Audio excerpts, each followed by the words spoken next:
Christopher Nolan's The Odyssey is a masterpiece in conversation with all of his past films, from Oppenheimer to Interstellar. So let's unpack all of these subtle connections. I'm Erik Voss of the new Rockstars channel, and this is an in-depth breakdown and analysis of Christopher Nolan's The Odyssey, the 2026 film adaptation of the 3,000-year-old epic poem attributed to Homer. I loved this film. It was my favorite film of the year so far, and in this video I'm going to review it scene by scene to examine the deeper meaning, how it was made, the interesting adaptation choices, the incredible attention to detail, and some things that you just might have missed. Both on this channel and our other deep dive channel, I have broken down most of Christopher Nolan's films, so I couldn't wait to get into this one. And despite feeling pretty confident I understood Tenet, I am wearing this I didn't understand Tenet shirt, and this plus our even better Odyssey themed design are available at our merch store, nerdriot.shop. The Universal Studio logo of the globe specifically here starts by showing the Mediterranean Sea around the islands of Greece and Italy. Yes, the exact route Odysseus and his crew take in this movie. And as we pull out from Earth, we see flashes of lightning in that part of the world, the one actual form we see Zeus take in this film, as it is Zeus's law of hospitality that these characters are judged the most for violating or upholding. And then over black, we see this dark blue text, a time of apparent magic. Apparent is the key word here. Christopher Nolan doesn't set this film in a time of actual historically recorded magic, but rather of subjective magic, magic according to unreliable accounts, seen by unreliable eyes. In truth, no one really knows what the world was like during this time, as this end of the Bronze Age was followed by a historical dark period that both makes the exact authorship of the Odyssey legend difficult to ascertain and is reflected internally in this film by the rise of the mythologized, fearsome people from the sea, a historical mystery that this film gives an explicit answer to. The film opens with the Bard, played by rapper Travis Scott, making this the latest example of Christopher Nolan casting a music star after David Bowie in The Prestige and Harry Styles in Dunkirk. In this hall of Ithaca, the Bard slams his staff with, if you'll notice, a gold-tipped head of a cow. This could be a reference to the sacred cattle of the sun god that Odysseus' crew are forbidden from eating. The Bard chants, boom, boom, boom. A face, boom, boom, boom, boom. A fleet, boom, boom, boom, boom. A war, boom, boom, boom. A man, boom, boom, boom, boom. A thought, a trick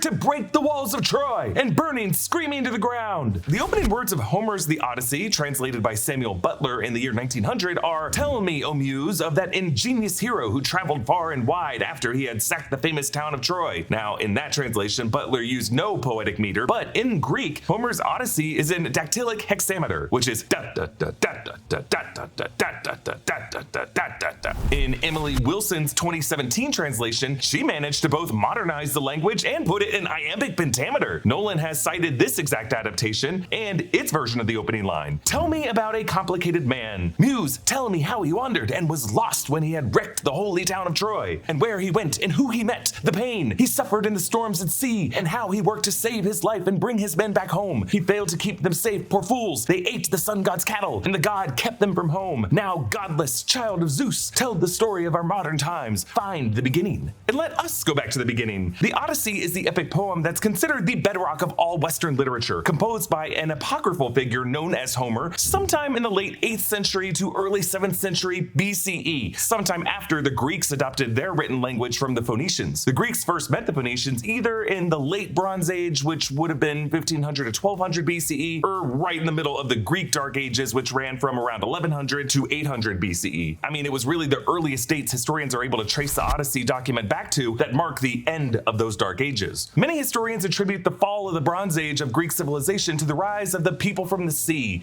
people referenced in Egyptian literature, which historians have seen as some maritime-based raiders like the Luca or the Peliset, as well as others such as the Weshesh. Nolan uses this whole film to redefine exactly who these people of the sea were, who were responsible for the collapse of Western civilization. But due to this historical dark period, the poem's true origin is a mystery, but it was believed that the poem was drafted from a couple dozen Homeric poems that were oral traditions performed out loud at contests and festivals, and then drafted alongside some literate collaborator who must have him or herself been familiar enough with that oral tradition to put it into written dactylic hexameter. So really, by opening with this bard telling the story, played by a rapper that we know, Christopher Nolan is basically trying to translate what that oral tradition would have felt like. And the fact that the bard immediately redefines the Trojan horse as a trick that brought Troy screaming to the ground, Nolan is clearly using this whole film to examine the toll of Odysseus' clever maneuver and the actual pain and suffering it inflicted on Troy. We see the Trojan horse here in the sand of a beach. It's found by soldiers from Troy, and these Trojans are wearing the classic white hat colors, while the forces of the Achaeans, aka the Greeks, are depicted in black hat colors, as we see in classic Western film, as this movie is really judging them as the true villains of this war, led by King Agamemnon of Mycenae to retrieve Helen of Sparta, but really also to control shipping routes. Left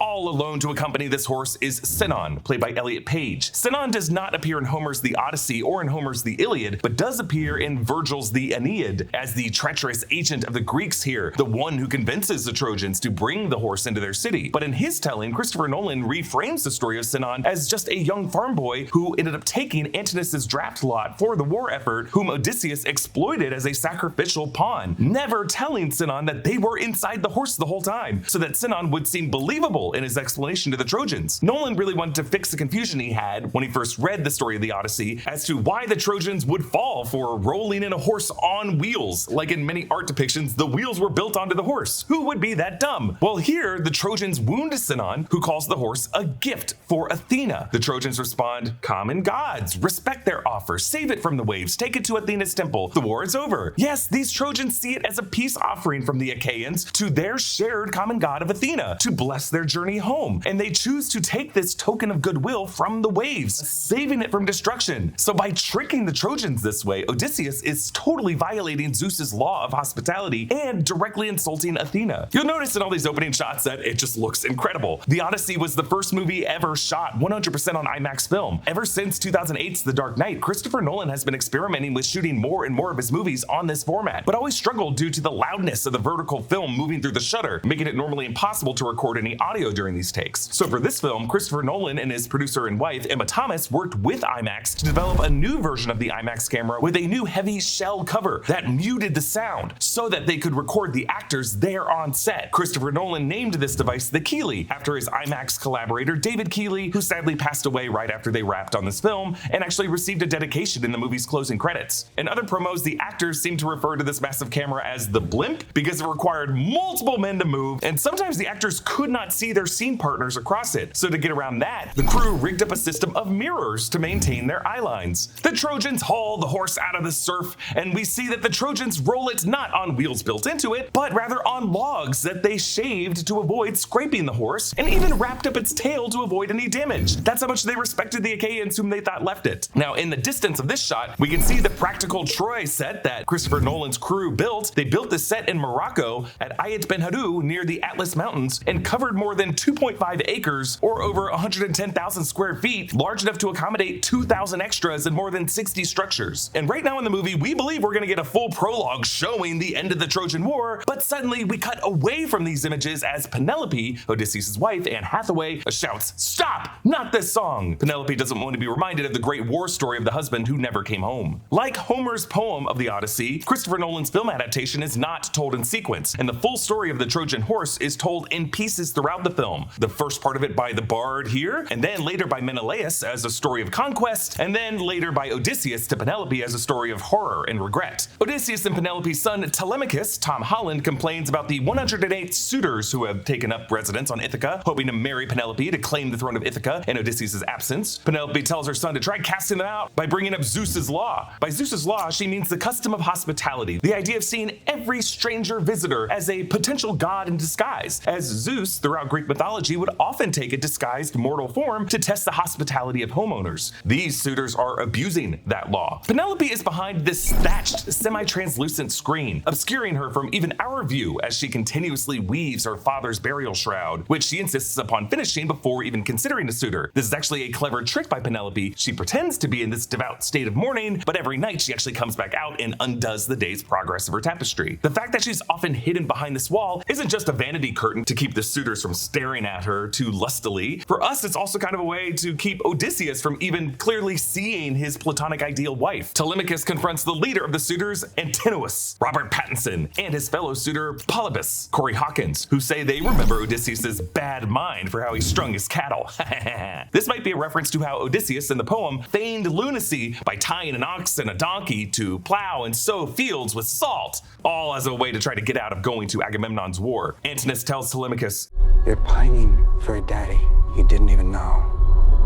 like some sniveling bastard. Now, there was some griping online about characters in this movie using terms like dad and daddy, but also the term father never existed in ancient Greek. I will admit it is an interesting choice to have actors like Robert Pattinson and Tom Holland use American accents instead of just their natural, normal English accents. But since this is all a story being told by the bard, it is arguably a story being told from an American point of view. Telemachus allows in a beggar, warning the skeptical suitors that he might strike them down, and we hear a thunderclap that scares them off. This sets up why the suitors will reluctantly allow in Odysseus when he pretends to be a beggar in the third act. Telemachus tells the beggar that he has wise eyes, Athena's eyes, a phrase that he will repeat often in this film, especially to describe Mentor, his guardian, who in Homer's poem is actually a disguised form of the goddess Athena, despite the fact that Odysseus in this movie denies that theory. This repetition, though, with Tom Holland's character is actually intentional, because when Emily Wilson composed her 2017 translation of the poem, she noted that past translations maintain the over-repetition in Homer's poem of phrases like wine dark sea and bright-eyed Athena as markings of this being an oral tradition, because such repeated phrases are really helpful memory markers for an oral storyteller and a listener. So in her translation, she did repeat these phrases, just slightly less, but Nolan has Tom Holland repeat bright eyes, Athena's eyes several times throughout the movie, as this is now once again a partially orally told translation of the Odyssey. And again, coming from the perspective of a bard who is a rapper. Telemachus trains with Mentor and Eumaeus, played by John Leguizamo, a blind swineherd who looks after Argus, Odysseus' very, very old dog. The dog playing Argus in the film is a Podengo, an ancient breed of dog, of which there are approximately only 75 left in the world. And we flash back to this same spot on the hill where Odysseus first spared this adorable puppy. But you know, Chris Nolan, I didn't need that shot of that other poor puppy being thrown off before Argus. Now, throughout this, we hear a combination of instruments here, primarily in this scene, the lyre, played by musician Rosa Fragorapti.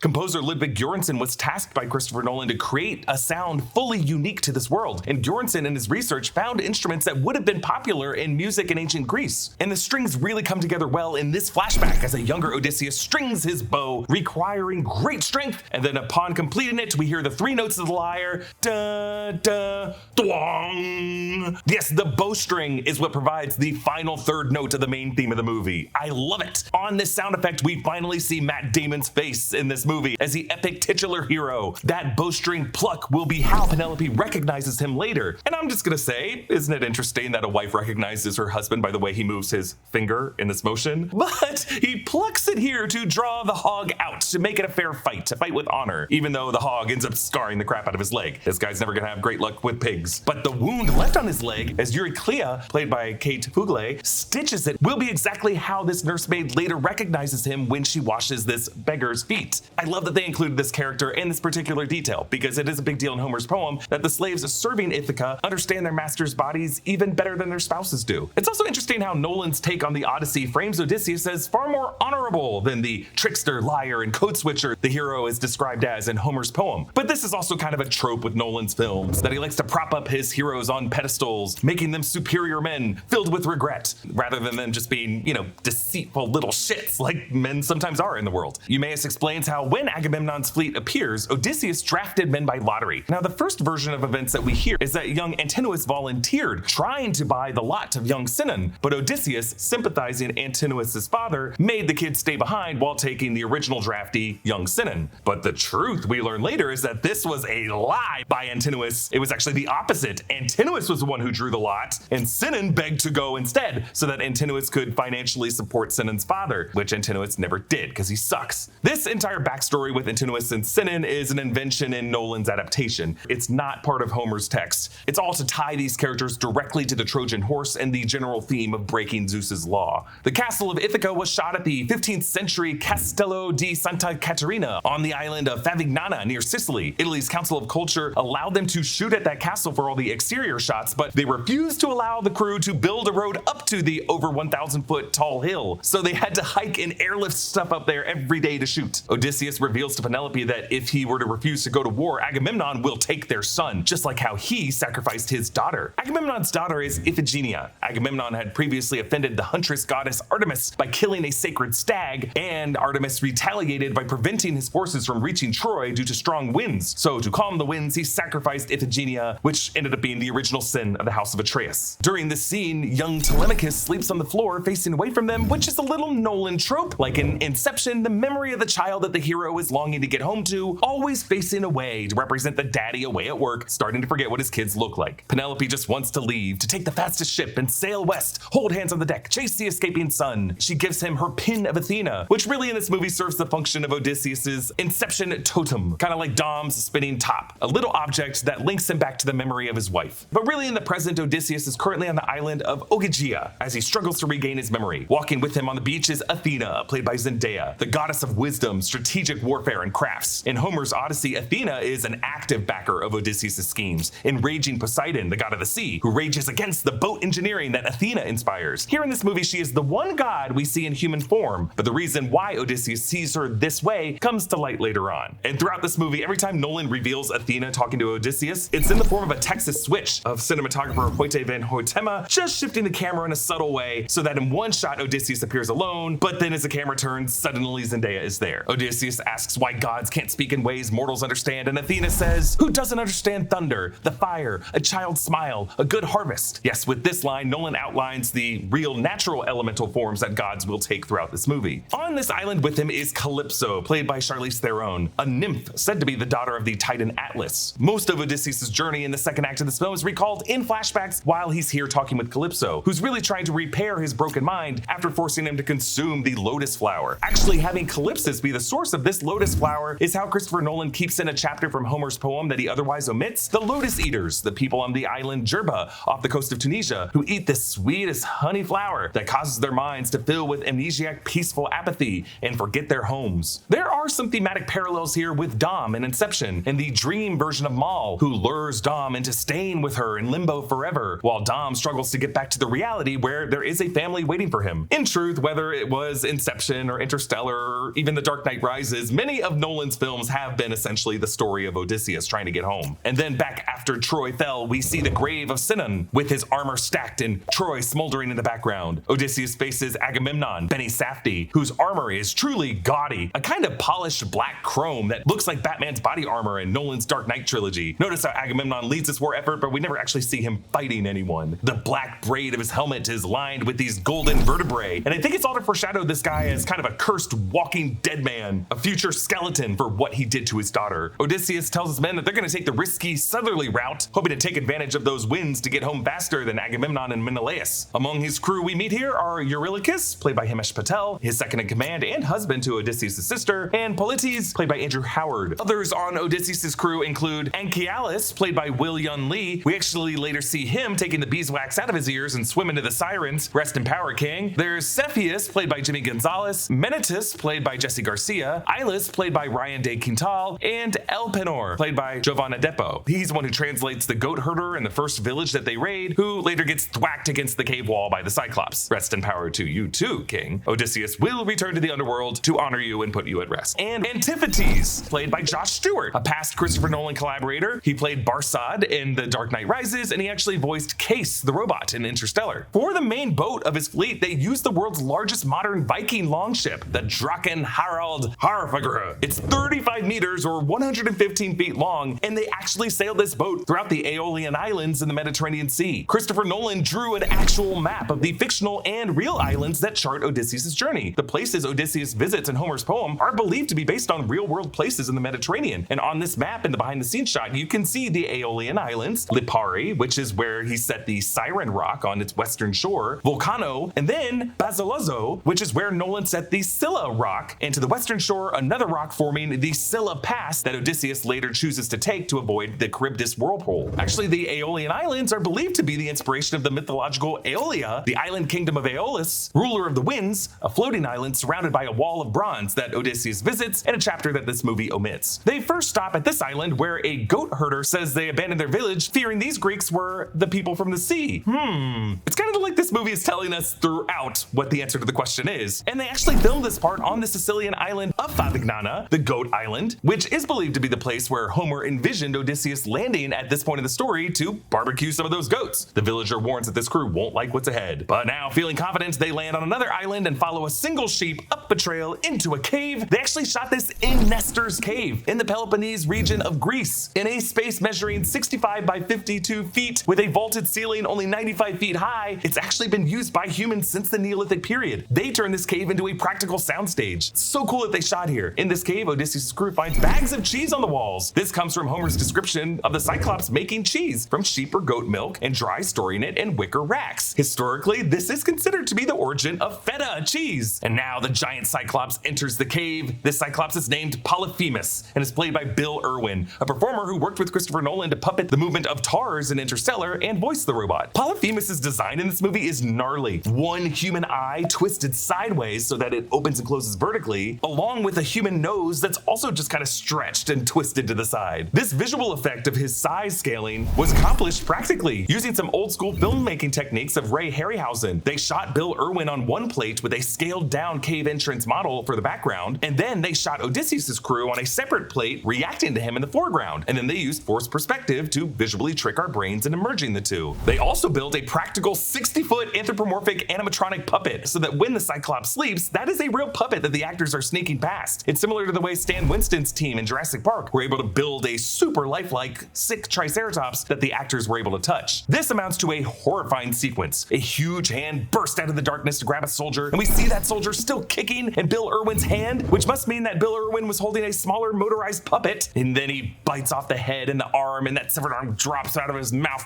onto the headless stump. Ugh. Actually, the way the Cyclops eats this guy, biting off the head and the arm, mirrors the way in this famous painting where the Titan Kronos, also known as Saturn, eats his child. But this scene does reveal that Polyphemus can talk, it's just in a very loud voice, but you can make out that he's screaming to his father, Poseidon. In Homer's poem, though, Odysseus full-on converses with Polyphemus and ends up escaping by fooling the Cyclops into thinking that Odysseus' name is Nobody, so that after Odysseus blinds him with the hot poker, Polyphemus screams, "Nobody's blinded me!" And all the other giants are like, huh? What are you talking about? And don't come to his aid. It amounts to a wordplay, pun-based trick that Christopher Nolan left out, because yes, it is a little campy, and it would require other one-eyed giants to be on this island, and also it still doesn't really explain how Odysseus gets out of the cave. Like, is the threat Polyphemus himself, or is it his, neighborhood of buddies? Here's what Christopher Nolan said when Jon Stewart asked him about this change. Apparently there is a joke that Odysseus makes with Cyclops.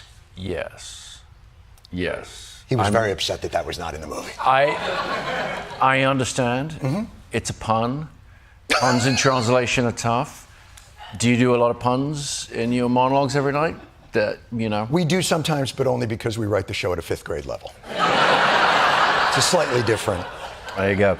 I tried. It was not possible to work it in. So instead, Nolan builds this solution around Polyphemus just being a shepherd, and the fact that they do blind him. As the shepherd, he would have to periodically open and close the cave to let the sheep out, and Odysseus decides to cover their armor with straw and wool so that when Polyphemus's fingers brush them, a blind Polyphemus wouldn't be able to tell. They run back to the shore as Polyphemus chases them, even into the water, and goes down under, and then pops up to eat 2 more of those swimming soldiers. Odysseus has fired off 1 extra unnecessary arrow to further injure Polyphemus, which, along with his general trick and freeloading the feta, ultimately amounts to a violation of Zeus's law. Kind of like the Suitors back at his home in Ithaca. This is a critical mistake, as Polyphemus is the son of the sea god Poseidon. Odysseus gives his ring to Eurylochus to remember the soldiers that they were unable to properly bury. Meanwhile, Telemachus arrives in Sparta in the hall of Menelaus, played by Jon Bernthal. Mentor tries to sit beside Menelaus, but he snaps, "Not you," showing how this brother to Agamemnon really failed to see the light of Athena in Mentor's eyes.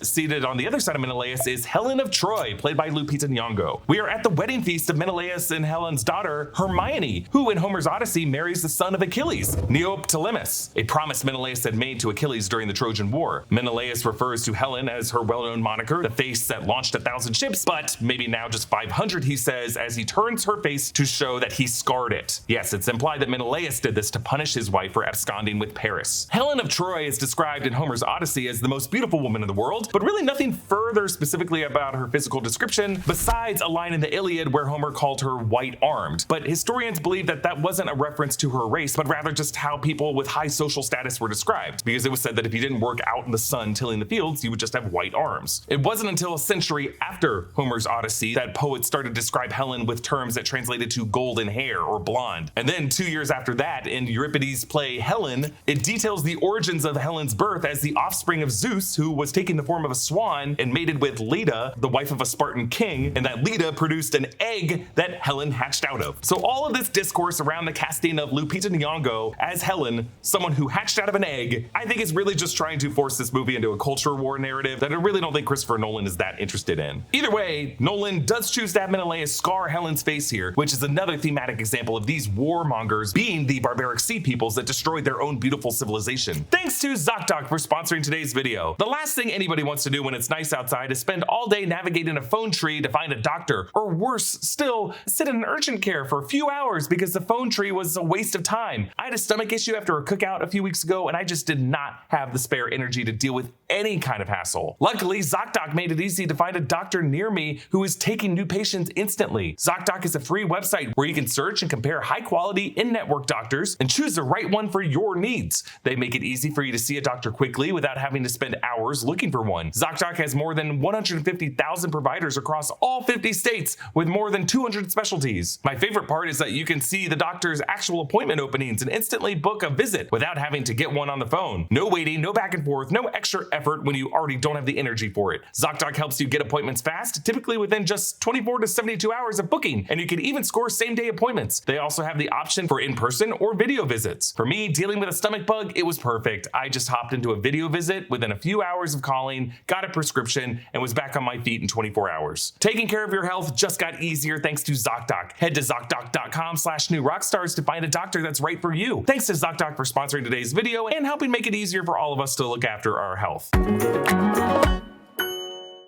Through Menelaus, we finally get the eyewitness account of the story of the horse from the inside. He reveals that they had stayed in that horse for days, that several of their men drowned in the tide, and that they were sitting in their own excrement, as Sinon waited outside, not knowing they were in there. As the people of Troy bring the horse into the city, Trojan soldiers poke swords through the wood, even testing to see if this was a trick. I love the detail of one of the swords actually slicing a soldier. Menelaus covers the dude's mouth to muffle the scream, and Odysseus smartly wipes the sword as it goes back up to remove the blood. The horse is erected at the Temple of Athena, and Nolan's telling the Trojan horse is not a victory trophy. It's the Trojans respecting their Greek enemies enough to relocate the offering they left in the surf directly to the goddess who would bless both sides' ships and civilizations. Odysseus' men climb out of the horse at night, catching the hatch with a rope to prevent the sound of it hitting the ground. The way they slip out kind of feels like a virus invading a healthy organism. They don't really look like heroic invaders. They look like villainous assassins. Troy at night was lit without actual fire, but rather thousands of devices they called the pyrahedrons, triangular circuit boards with hexagonal LED cells that emitted light mimicking the color and movement of fire. Nolan suggested that the Trojan alarm system in the film would be represented by these large bronze sheets that the people of Troy would have struck during the siege, and that the growing cacophony of that sound would evolve into Odysseus' defining three-note musical motif throughout the film. Da, da, da. The production had to crane in 15 fully grown olive trees for the garden within the Troy walls, where Odysseus' men had to kind of anchor down with their arrows volleying with the Troy soldiers to give their men time to crank open the gates, and it seems to take forever. Like with each clunk, we're seeing civilization trying to grasp onto existence, and then finally they get them open, and it almost feels like a defeat, because when the gates open, it's really just Agamemnon standing there at first, as this war really is just a personal grievance for him. But then the Greek soldiers flood in, and Odysseus and Menelaus are seen screaming in victory, and that's where this story just seems to end, as Menelaus says, I think you know the rest, because that's really all Menelaus remembers from the war. He doesn't think about the aftermath. Helen scoffs at this being righteous and begins to tell the tale of what awaited Agamemnon when he returned to her sister, Clytemnestra, also played by Nyong'o. But Menelaus, similar to Penelope in the opening scene, shouts it down. But all of this really sets up the parallel between Agamemnon and Clytemnestra to Odysseus and Penelope, a very important thing in Homer's poem. Odysseus tells Calypso how Poseidon punished their ships with violent storms that threw them off course. At this point, Christopher Nolan and Hoyte make the sea look a purplish shade of gray that I would say might be their way of making it it look like the wine dark sea, as Homer often describes it. Actually, that description of wine dark sea has led some historical linguists to believe that the ancient Greeks might not have seen the color blue the way we see it, that maybe they just saw the sky as a neutral color that didn't really require its own word like the color of their dyes did. And specifically, they had not cultivated indigo as a plant that they could use in their dyes. The crew lands on a new forested land where snow flurries throughout these trees. I like this detail because it's implied that this area might be part of mainland Italy. Odysseus finds what he assumes is a fully grown man in armor, but it's actually a child played by Barnaby Nolan, who I'm just gonna assume is related to Chris or his brother Jonathan somehow. This child screams and alerts the adult Lystragonians. So in Homer's Odyssey, the Lystragonians are a tribe of man-eating giants who eat many of Odysseus' men and end up destroying 11 out of his 12 ships by hurling rocks at them. Here, they are steel-armored giants, which Nolan does to help with the shooting of the stunt action because he would have needed 2 sets of both sides of actors and shot all of these scenes twice, using forced perspective and shots of Matt Damon reacting to this larger figure in the foreground that's really just actually much further away from the actor than it seems. These Lystragonians hurl these Greeks into trees and interestingly trap them in seemingly magical tree cages that close in around them. While Odysseus' boat gets away, the 2 other boats are smashed and capsized by the Lystragonians. Odysseus saves Eurylochus from near death, returning the favor that we find out Eurylochus did to him as Troy was falling apart, but it's going to be something that Odysseus regrets in the short term with the soft mutiny that happens at their next stop. As Odysseus watches his ships destroyed, we actually hear Ludwig Göransson's main theme sung with humming from singer James Blake.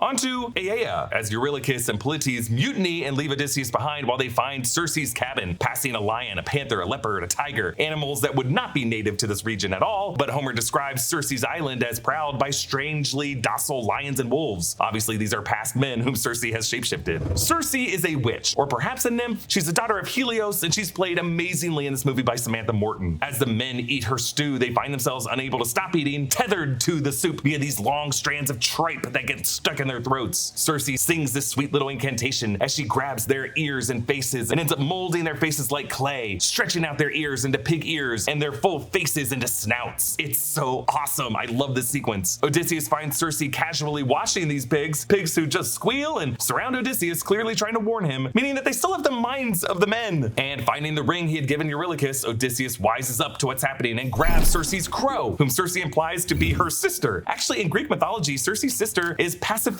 wife to Minos, who ended up giving birth to the Minotaur. I don't know if it's the same sister here, but Odysseus asks, why leave her like this? And Circe's like, we get along better this way. In Homer's Odyssey, it goes down a bit differently. The messenger god Hermes ends up showing up to Odysseus and warns him about this witch, and he advises him that if he ends up acting like he's gonna attack her, Circe's gonna be like, hey, come to bed. And during that sex, Odysseus makes her swear to the gods to free her men. But there's no sex here. It's just grabbing the crow. Circe snaps that she just revealed who his men are. They're primal, they're disgusting, invading beasts who just consume.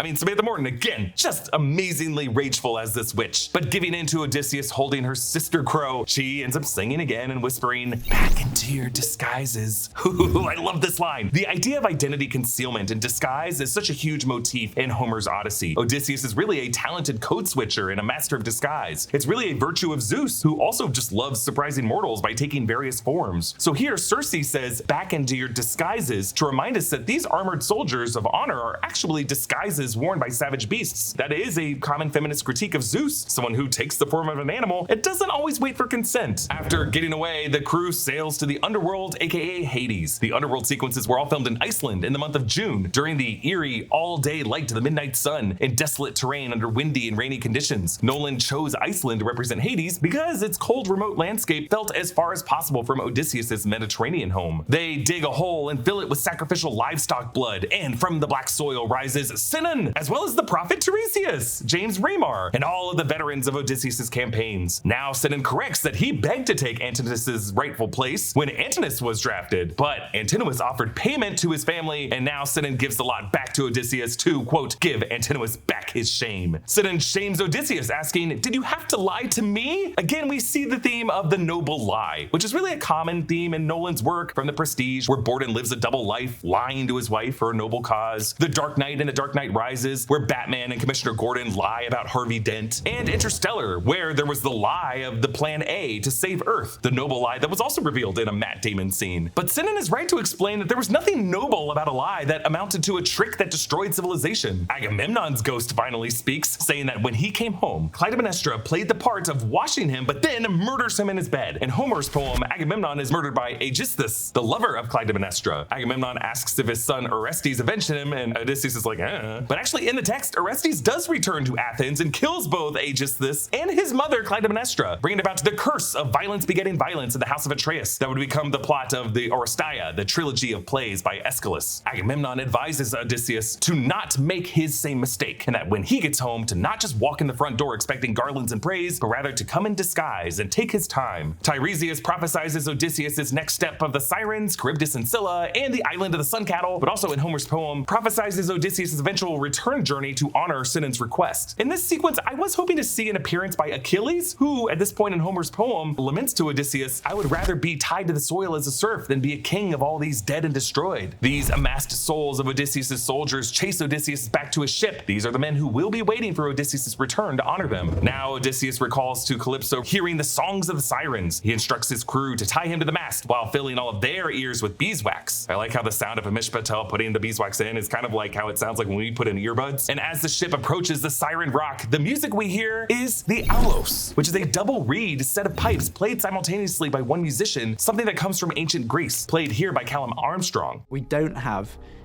any surviving reeds. So I worked with 2 other people, and we spent a while trying to work out and figure out how this bit worked at the top. We had to read lots of ancient source material and try and work out how they did it. The aulos came up in Bjornsson's research as kind of the rock instrument of its time. Specifically, this specific theme is what we heard over Odysseus' final night with Penelope, and we hear it later when they reunite. Eurylochus sees Odysseus screaming in agony, and later he explains what he heard, and this monologue is haunting. He says, "It was all the things you wanted it to be, then all the things you wished for. It was the delicious itch you go to scratch that lies under the skin you can't reach, so the itch becomes something unbearable. It told you what you want most is what you can't have, and what you most can't have is what you already had and lost. It was the song of all the promises I failed to keep, and it told me I don't really want to go home."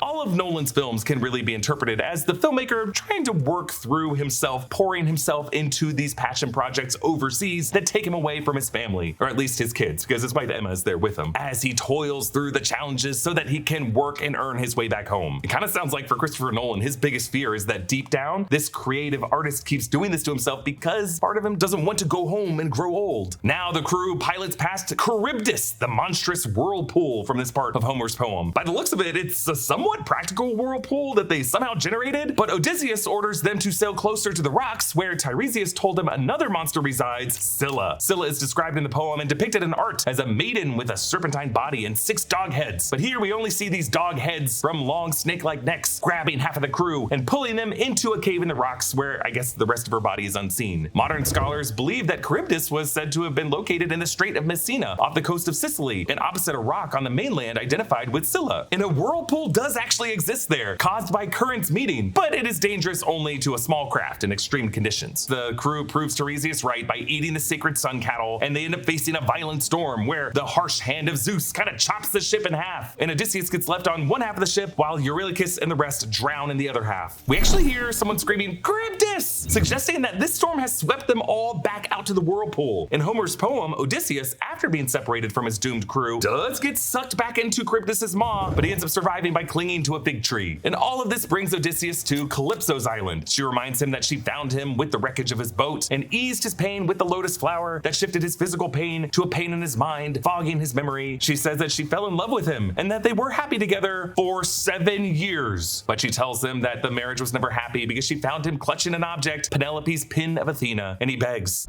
Help me go home. In Homer's poem, Calypso ends up supplying Odysseus with a small vessel to sail home with good winds to carry him. Here it's kind of presented as Odysseus lying on a driftwood raft and allowing him to be taken out by Poseidon and Zeus's tides, cleansed by the gods, basically letting Zeus take the wheel. And then miraculously he washes up on the misty shores of Ithaca, greeted by Athena. Menelaus and Helen send off Telemachus back to Penelope, and Helen steps forward to whisper, "Tell her I'm sorry. I'm sorry for Troy and for all the things done in my name." Ooh, it's such a heartbreaking offering from woman to woman to be the sin eater for all of this madness, because as we see in this film, it's not just Troy that has fallen, but all of civilization. Helen considers it her fault that the Bronze Age of civilization collapsed. Odysseus reunites with Eumaeus, pretending to be a veteran who served Odysseus at Troy. He learns of Antinous' plan to ambush Telemachus on the road back from Pylos in the Temple of Zeus, and he promises the homecoming of Odysseus. Bringing vengeance. Bringing it all. By bringing it all, Odysseus is saying that he plans to bring in all of the lessons he has learned on his journey, not just to restore Zeus's law in his house, but really to confess his own breaking of it. Mentor and Telemachus visit the Temple of Zeus in Pylos. Odysseus presents himself as a beggar sent by Eumaeus, taking on the name Sinon as a soldier who fought alongside Odysseus at Troy. Mentor gets poisoned, and Odysseus springs into action and kills the suitors disguised as these priests. Here's where Telemachus suggests that he always suspected Mentor was Athena in disguise, but Odysseus shoots it down, telling his son to stop looking for gods and men, you'll just be disappointed. Yeah, a little clue that Odysseus really does not like the form that Athena takes in this movie, because every time he sees Athena, he just feels the disappointment he felt in the aftermath of Troy. Telemachus tells Penelope his plan to have her choose one suitor so that the rest can leave, and then Menelaus, I guess, will back Telemachus' claim to the throne, and Mama's response is trying to win an Oscar here, as Anne Hathaway says she wants to lock the door, set a fire, and burn the bastards, saying, "You think if I remarry, that world is gone." And Telemachus says that he can't kill a suitor without being exiled, and that the throne will stay empty. And Penelope says, "Because only a man can sit on it? Empty throne. I've been sitting on an empty throne for 28 years. My knowledge, my years of experience, that's nothing compared to the bristles on your chin." And Telemachus asks, "Do you want peace or vengeance?" And she cuts him off saying, "I want Odysseus." Odysseus does find his way back, finding an elderly Argus outside. This dog whines upon seeing his old master, and his little tail wags weakly as Odysseus pets him, and the pup finally dies. Yes, the dog doesn't live in Homer's poem either. From this, Telemachus realizes who this man is, and Odysseus says, "I am a beggar, and you are the worthy, beautiful son of Odysseus, of whom, when you finally meet, he will be so proud." From the dog dying to this father-son moment, whew, I lost it in the theater. Even though Odysseus is back in his home, he truly does have to take his time to learn the lessons from Agamemnon. He presents himself to Polybus and Antinous begging for food, and from below he sees how cruel they truly are, something Penelope can only see from a distance from above, and he gives Antinous the lot stick from Sinon that originally was Antinous's, and he even uses the name Sinon to make this guy shit his pants. The feast is cleared, and Odysseus, still in disguise, sits across the screen from Penelope. The firelight in the scene causes the vertical and horizontal lines of the screen to glow, making this whole translucent wall visually echo the Tesseract construct bookcase in Interstellar, a translucent bookcase, as that traveler finally made it home in a sense, but still was not able to fully embrace his family, as that was the moment of insight and catharsis in Interstellar, and that space Odyssey, that's the moment of insight of the Odyssey. The Aulos pipe music returns, and now we see the aftermath of Troy from Odysseus's haunted perspective. The liberators, the Greeks, were hailed in the songs as the songs that Penelope shut down. They were actually violent savages, killing women and children. I think Nolan might have even mixed in the scream that was included in Oppenheimer's vision of the atomic blast in the Los Alamos gym. But I'll bet the Japanese didn't like it.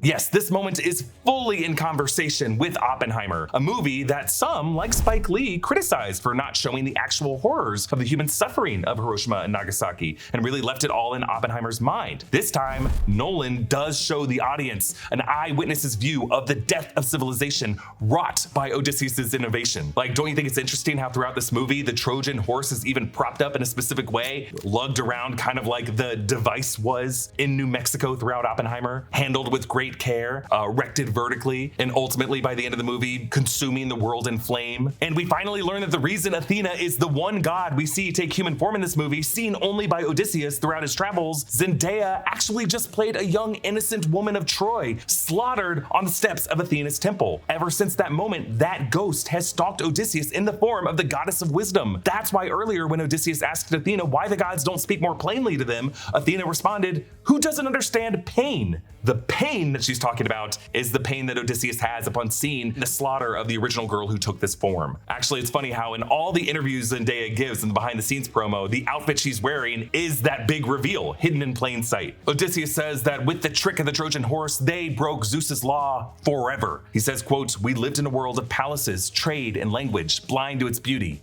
until we broke it." Penelope answers the question posed by this movie of who are these mysterious people from the sea threatening to bring about the coming dark age. She tearfully says, "You are the people from the sea." As Nolan reveals in the Tesseract of Interstellar, the mysterious fifth dimensional beings who put all of this into motion are us. And it also matches the bleakness of the final line of Oppenheimer, when J. Robert Oppenheimer tells Einstein that when they once stood at this pond and speculated if they had started a chain reaction that would bring about the end of the world, and says, "I believe we did." Now Penelope puts her own plan into motion, a challenge to all the suitors in this locked hall, with the weapons moved to the upper storage room. Penelope unveils Odysseus' hunting bow for any suitor to string the bow and shoot an arrow through these 12 axes. No suitor is able to do it. Even Antinous is like, I don't need to. But then this stranger, this veteran, steps up and puts them all to shame. He even seems to be toying with them by pretending like he can't do it at first, just so that Penelope will turn her back and he can win her over with just the sound of him stringing the bow and thwonging the bowstring that both Penelope and Antinous immediately recognize. Odysseus perfectly flings the arrow. Hey, this is actually the origin of that TSG Entertainment studio bumper. When you saw The Secret Life of Walter Mitty, it was spoiling the ending of this movie. Polybus's astonishment is cut short with an arrow right to the neck. Actually, this is Antinous' fate in the poem. All hell breaks loose. Melanthius, played by Logan Marshall Green, who's actually Melantho's twin brother and also just as disloyal as his sister is, he runs up to the weapons storage where Eumaeus, knowing that this asshole was eavesdropping, locks him inside. Melanthius does break the floor to drop in weapons from above. It's kind of like Bane blowing a hole in the Wayne Enterprises armory in The Dark Knight Rises, and then starts dropping weapons through, but Telemachus duels him using the slow fighting tactic that Eumaeus taught him before, and he ends up defeating him and dropping the best weapon, a sword, down to Odysseus to overwhelm and defeat the suitors. Eventually, more and more suitors respectfully kneel, recognizing that their king has returned. Odysseus slays Antinous, stuffing the lot in his mouth, saying, "When you get to Hades, tell my men I will head west and honor them. And when he sees Sinon, tell him I gave you back your shame." And then he kills him. Odysseus lies in Penelope's arms, embracing the centuries of darkness to follow in this collapsing Bronze Age. He says that his time at Ithaca will not be short due to death, but to exile, which is kind of another Dark Knight Rises echo there.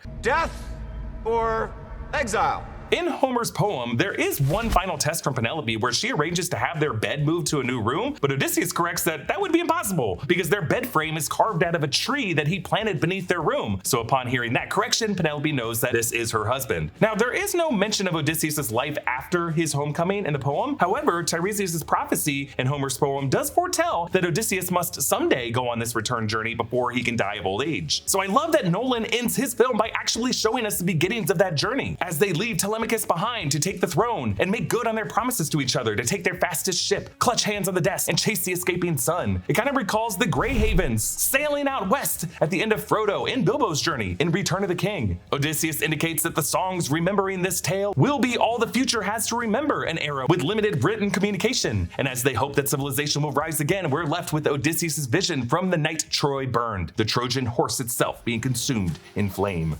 Comment down below with your thoughts on this film, and a special thanks to one of our In Our Underground subscribers. Well, let's go classic literature here and say Dante for supporting us at the executive producer level. You can get all of our exclusive bonus content by clicking the link in the description below or going to nrunderground.supercast.com. Big thanks to Studio Tech Brian Kim, New Rockstars editors Joshua Stephen Hurd and Abby Friel, and all of the supporting editors for their work on this video. Follow me at EA Voss and hit that subscribe button. Thanks for watching, and I'll see you next time. Bye.